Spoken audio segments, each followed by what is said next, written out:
I'd like to invite back to the stage the directors of the 50-year argument, Martin Scorsese and David Tedeschi.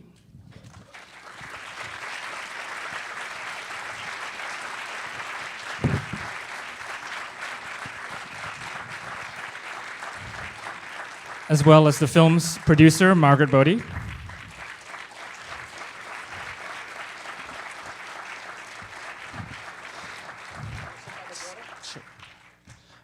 From the New York Review of Books, of course, the founding editor, Robert Silvers.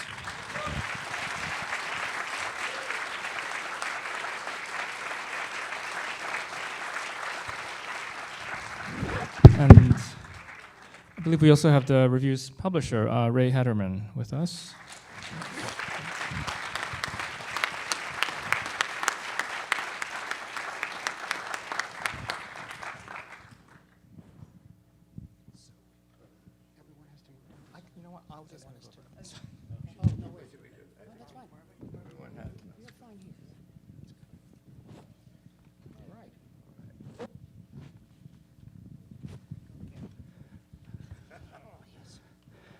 Thank you all for being here. I thought I would start by asking how this project came about and how I understand that it was you and Mr. Silvers who decided that you would try Martin Scorsese for this film. Yes, that's true. We were approaching 50 years. The question was, should we do something about it? Various people approached us and wanted to do documentaries. And we thought we really wanted someone who understood and read the New York Review. And someone told me that Marty actually had read it for years. And so I wrote him a letter. And I'd met his wife, Helen, over the years, but never him. And he wrote back and said he was interested.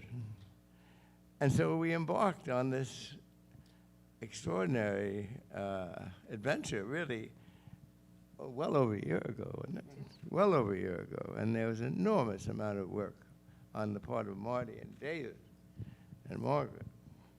And we couldn't quite believe how much of our hidden past they had in some way unearthed. And it was, we were, in a way, marveled at what they had been able to find. And some of it was a true surprise. And in fact, the whole film, to me, is something of a surprise. But I really do believe that Marty and David have done something which catches an almost uncatchable fish, namely the New York Review.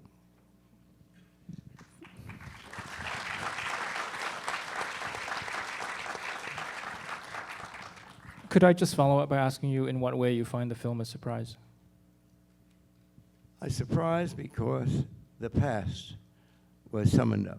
A past that really has, for many reasons, for many and perfectly understandable reasons, melted away.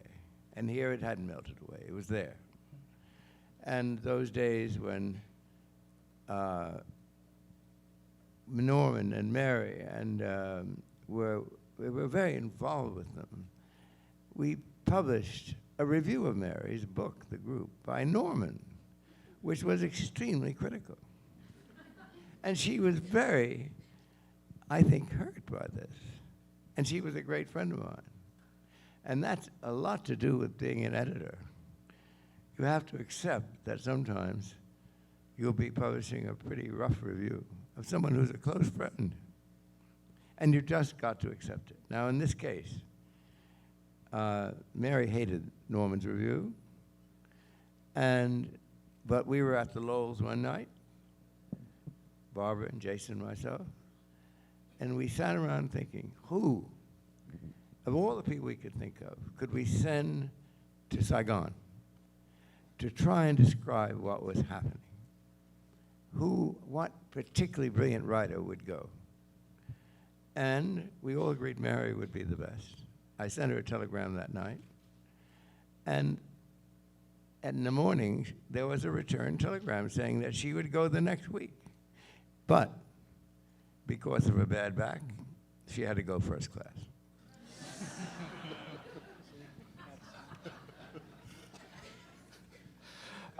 Before we get into the process of making the film, I'd love to hear from the filmmakers what, if you could maybe talk a little bit about what the review means to you. Marty, perhaps we could start with you. Well, back when it was first published, it was '63. It was the newspaper strike. I remember very well. I was about 20 or 21, I forget now, but I was at Washington Square College, down by Green Street or whatever the main building it was called, and I had been there since 1960. And there was a wonderful newsstand in the building across the street. It had excellent magazines, Sight and Sound, all kinds of things, Dissent, Foreign Affairs, all kinds of stuff. And I saw this, there were no newspapers, and I saw this New York Review, which looked like a paper in a way. The paper, the quality of it, and it kind of, the headlines kind of grabbed you in a way and made you very, very interested. I was curious as to what these things were about, who these people are. It also was I was 20 or 21. I mean, I was coming from a really, really lower working class background that became very conservative. Was cut off from the rest of the city and pretty much pretty close. You didn't think. There was no way to think. You behaved a certain way because it was a tradition and certain ways of. It never really made too much of a shift over to the American way of life, particularly the older people who were running everything there.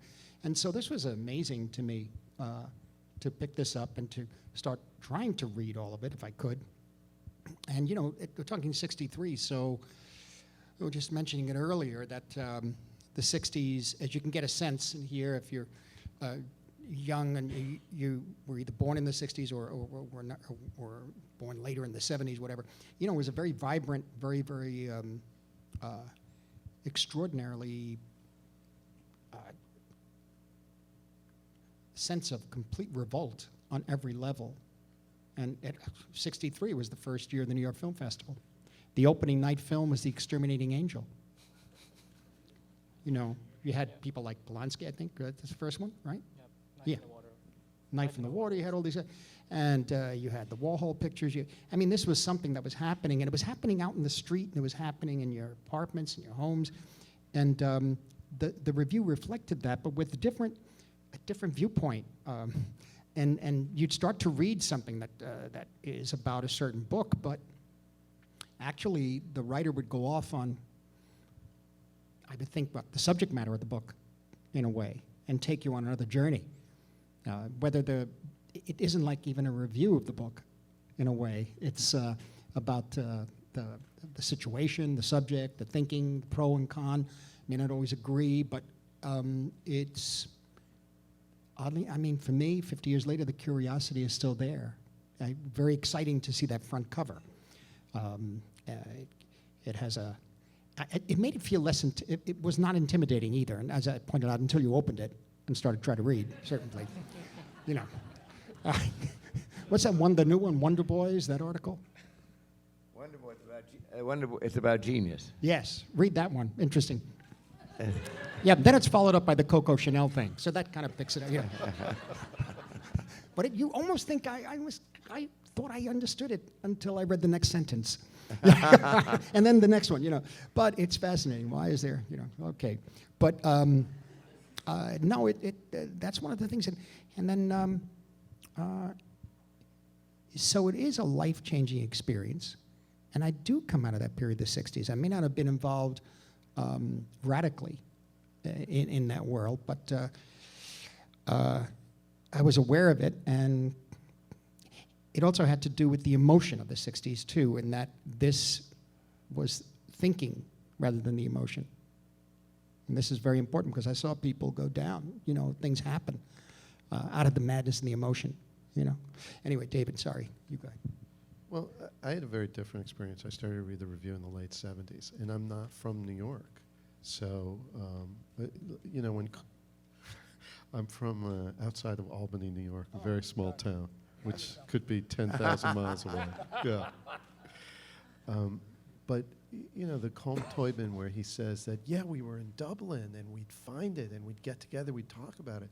I responded to that because my whole image of New York was based on the New York Review.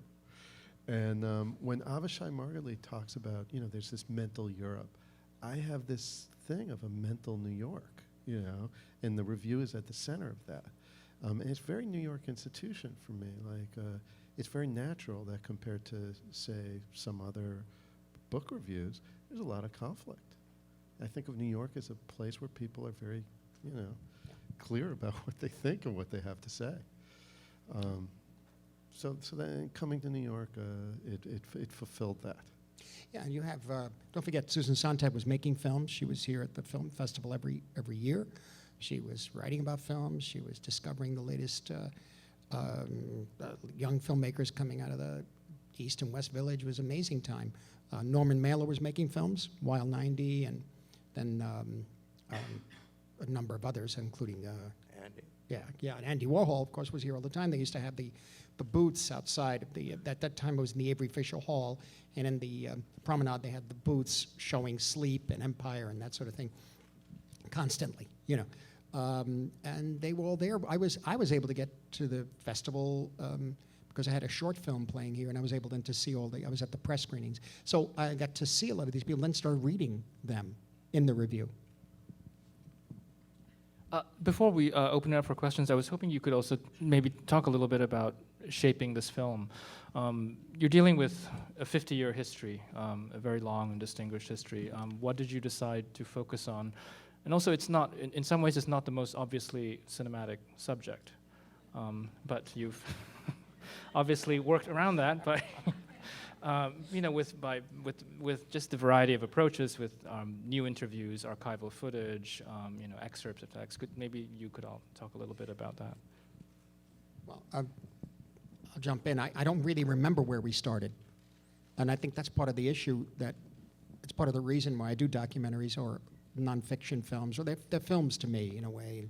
But it's I don't like the categories. But the thing about them is that David has edited the Bob Dylan No Direction Home. I did Shine a Light with Me, and we did George Harrison Living in the Material World. And we always sort of start in the middle somewhere. I'm not quite sure. And then we sort of swim our way out. And it depends on how it feels, how one article in this case feels next to the other. I think in a kind of rhythm and like a piece of music, almost like the lyrics, or the words, I should say. The literature itself is the music. And somehow to try to touch upon these major trends or events during the 50 years. And there were many that we tried, right, that sort of fell away, sort of slipped away, distilled down. Yeah, I mean, one of the first conversations we had with Bob Silvers, he talked about the waves of history and how, in a way, a publication like The Review is reacting to those waves of history. And, of course, you know, with Vietnam, you know, it's a little before my time, but I'm very aware of it. And, of course, it was central to Marty's formation. And I think that you know, I read the Mary McCarthy pieces, which I had never read before. And we thought, hey, we can put this in, you know. And Joan Didion. Yeah, and the Joan Didion, too, because we filmed an event, the 50-year anniversary event at Town Hall, where different contributors, you know, read from their pieces or spoke, and she read from that Sentimental Journeys. And Mike Palmer, actually, who's in the audience, who's an editor, he started to work with the words, and he found a rhythm with the words and her writing that was really, you know, that was starting in the middle. We kind of started to find a shape. And we started to reach our way out and around, whether it's the art world or literature or politics, the wave of history, yeah. I mean, also, you know, once we saw everybody on the stage and we decided to shoot the town hall event, that we got to start to get a sense of literally, I mean, in a way, who really reads on camera, you know, and who might be better served just reading, literally, their words, rather than having them read it, or, you know. And so this was something as we just went along. It wasn't a matter of liking or disliking. It just was. It's not something I'd describe in words, but it has to do with personality too in the film. And Joan is very special, or everyone in it. And there were others too that ultimately had to melt away, unfortunately. But And I think part of it is, you know, it's a document of today, but it's also the 50 years of the review. It's a document of a time that's passed. And just that James Baldwin piece, it you know, I'm sure it was very strong when he said it, but when you see it today, it takes you back into that moment in a very powerful way. And I think those are the kinds of things we discovered. I mean, we talk about the Mary McCarthy, the interview. You know, that nobody had seen that for 35, 40 years. It was a film print in an archive, a local TV station in New York, where someone just asked her, you know, what they just wanted to ask her about the Vietnam War on local television in New York.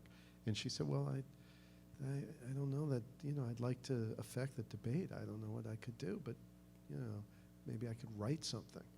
And, you know, that was a real find. I mean, for me, just quickly before we, I don't purport to be, I don't propose to be somebody who was reading all this stuff at that time. I was just learning really how to live with books and learn how to read, really. And therefore, there wasn't even right and left for me. It was a matter of what made sense or what made me think about other things. And so that's why I kept pursuing the review over and over again until it was a formative time for me. And Margaret, did you? in terms of approaching material, there wasn't a lot of archive that was directly related to the review, but there were all these events that were happening at that time. They had a lot of 50th anniversary events, and so we would just capture it. We were just basically documenting whatever was happening. We'd hear, you know, oh, there's going to be this, you know, symposium in Oxford. Well, let's go shoot it. You know, let's just go and let's talk to all the writers in a very, we talked to David and Marty interviewed writers in a way that we haven't really worked before.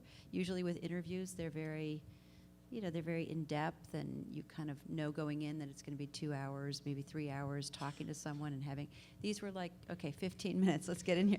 We had like 20 different people coming in, and it was interesting because they're so articulate, they're so charismatic, they have so much to say that it was a very good way to kind of approach the group, all the amazing contributors to the review. From the viewpoint of working in the office at the New York Review when they were filming, it was remarkable. Bob and I used to talk about how, is this going to be a documentary of people sitting around reading? And they're just going to show people reading and reading manuscripts and calling in manuscripts, interspersed with these interviews that they did from the very beginning. And the first time we saw, the first screening that we saw was remarkable and a marvelous thing to us, because it did, as Bob said, show the waves of history of the review. And it was completely unexpected to us. We had no idea what we were going to see the day we saw it the first time. And of course, the verite footage just the day-to-day footage of the work in the office and the way Bob interacts with his staff. And to me, those scenes are really wonderful. And the archival that exists is amazing. I mean, the Penny Baker footage, the town hall, the bloody town hall, I mean, the Dick Cavett stuff is just remarkable, you know. Great. Well, we'd love to take some questions from the audience. Yeah, we'll start in the front row. The question is about the use of the film clips in the film West Side Story and, I guess, Fahrenheit 451. This is something that came up, again, it's one of those things that came up as we were developing the picture and towards the end. It has to do with memory, right, the quote, and the idea of knowing something but sharing it.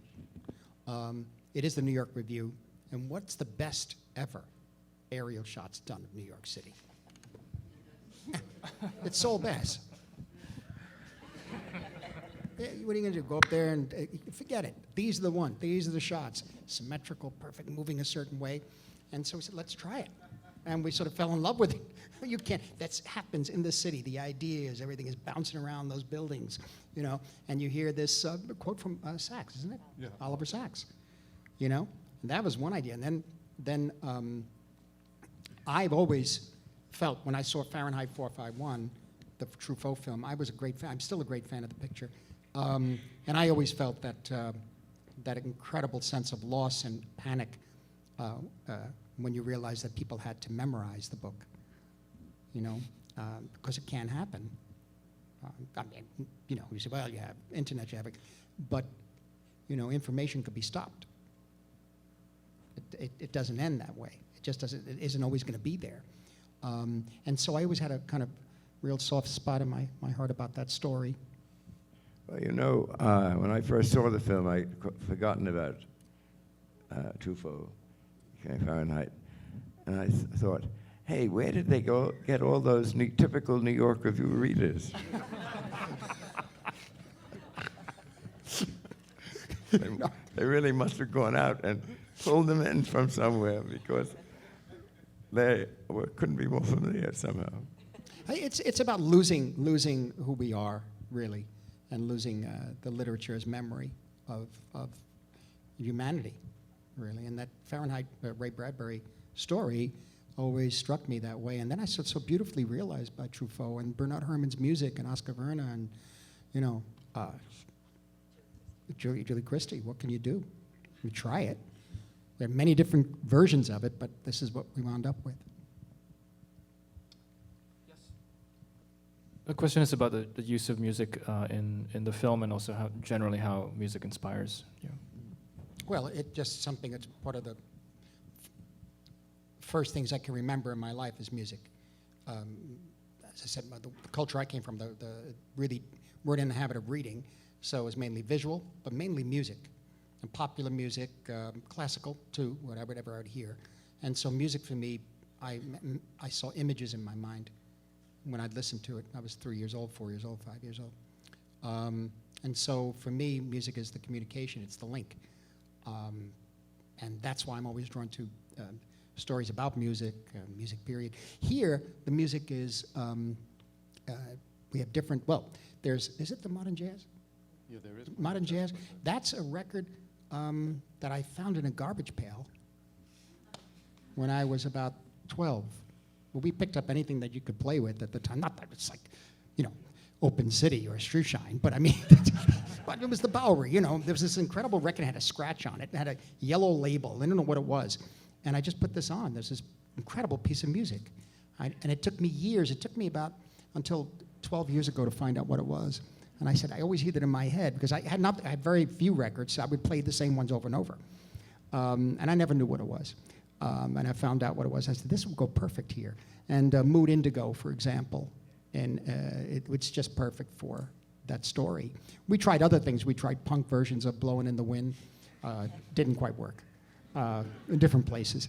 But no, the music, what else, David? What else did we use? Well, I was just going to say that it's interesting, the area, the fall of, you know, the Soviet Union or the rise of the Eastern European, you know, solidarity and stuff, that montage, we had 100 pieces of music. Oh, yeah. And in a way, the movie dictates what the music is going to be. It's that cliche, but, you know, classical, opera.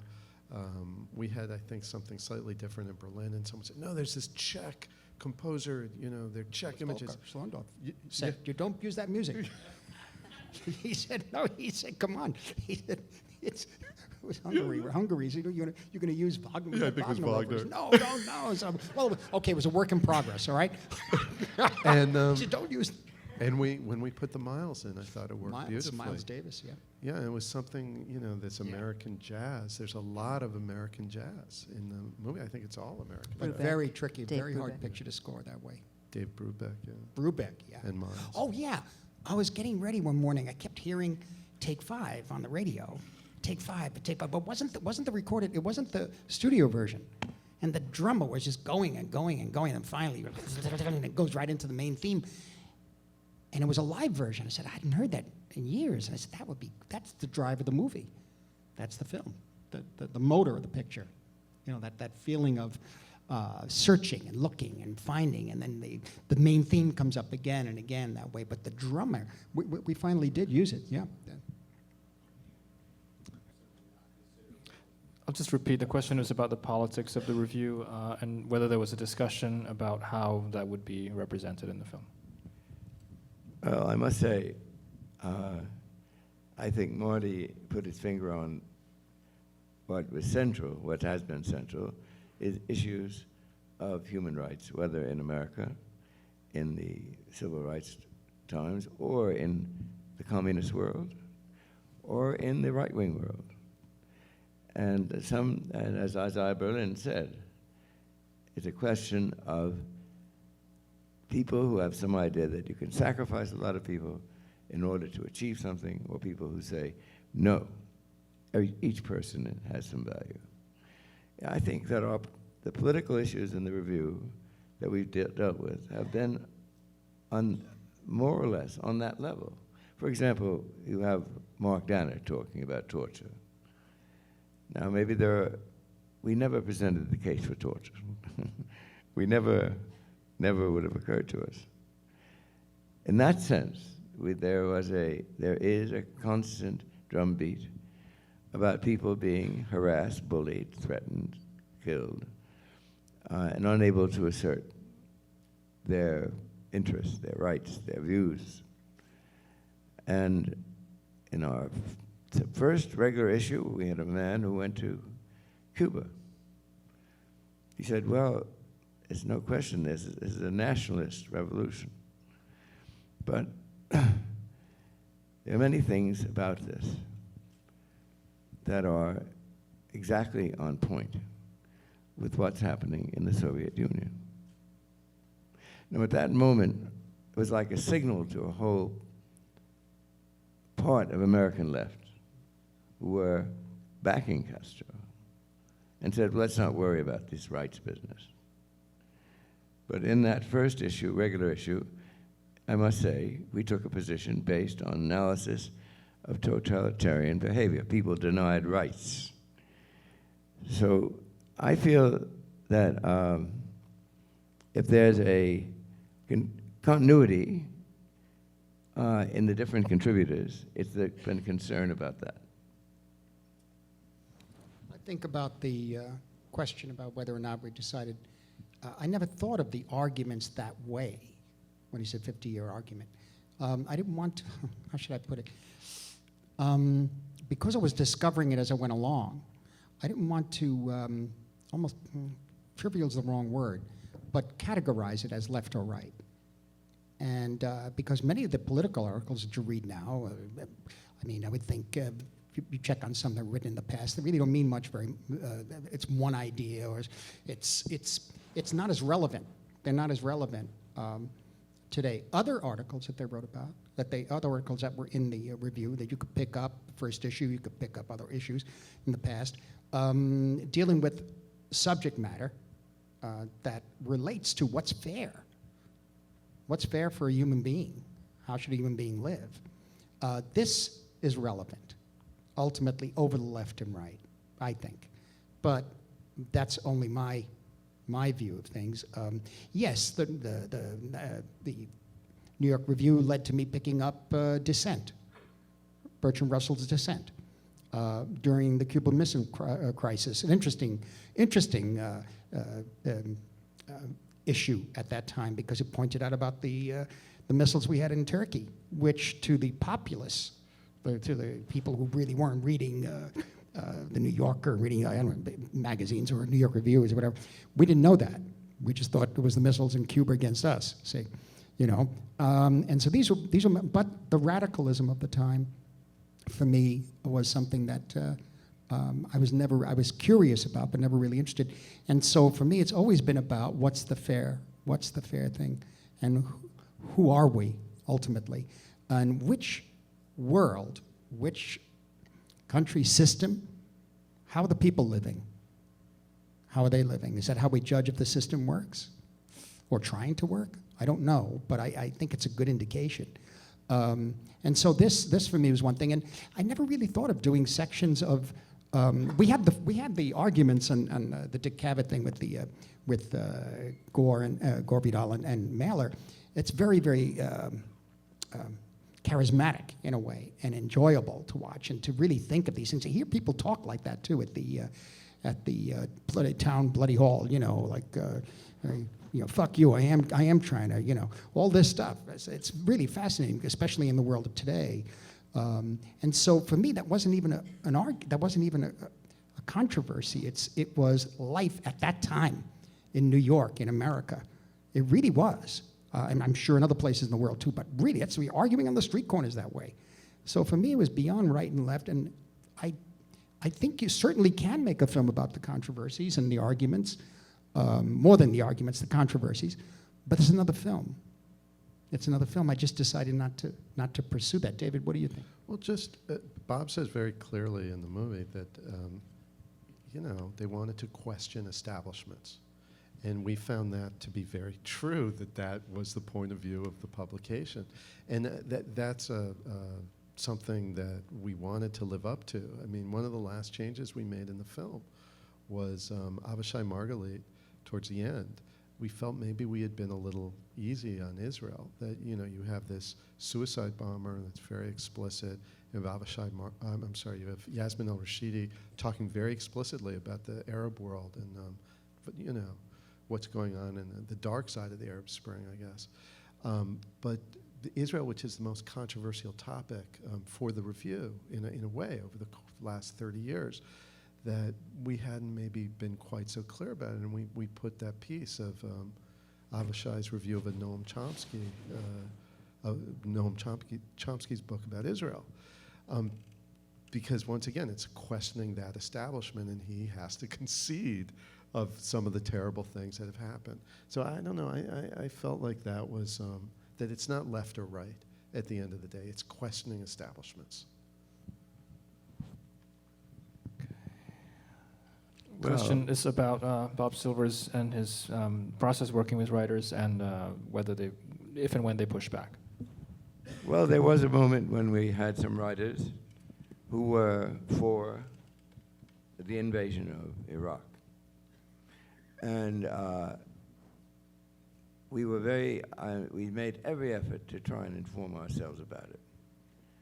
And I felt, on looking into what was going on, particularly the investigations of Hans Blix in Iraq, looking for nuclear weapons.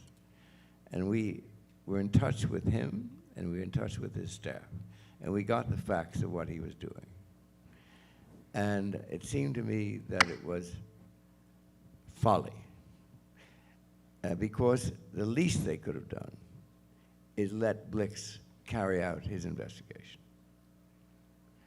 And we published recently an article by Joe Lillyweld that said that Colin Powell had called Hans Blix and said, how long will you need to confirm there are no atomic weapons? And Hans Blix said, June 15th. And Powell said, that's too long. It's too long, because the White House was determined. So we had some writers who thought it was a good idea, because these were people where Saddam Hussein was totalitarian, because of his gruesomeness. And yet, the raison d'etre for the war had to do with his holding of atomic weapons. So this was a charged moment. And I felt that we had dealt with it according to the best factual information we had. And it is the case that it turned out to be right. There weren't any of those weapons. So that's just a typical moment when there were some writers who would have wanted to push ahead. And the response to those writers had to be factual. We tried as hard as we could. And they still wanted to do it. All right. But I feel that kind of, there was a word used in the film, which I thought was the most important word for me. It was about Derek when Derek said there was a restlessness. And I think if there's one word that is crucial for editing a paper like this, it is restlessness. It is a refusal to accept a great many common assumptions, but a restless digging into the reality. And of course, you can never do enough of it, and you can get it wrong. But that is the word. We mustn't be complacent. We mustn't assume things. We mustn't accept the editorials of the Wall Street Journal, the New York Times, or the Washington Post. We have to think on our own. I'm afraid that's all the time we have for. I'd like to ask you if everybody could just please remain in their seats. Our guests do need to get somewhere.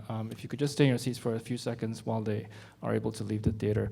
Thank you all for coming. Thank you you. all very Thank much you. for being with us this evening.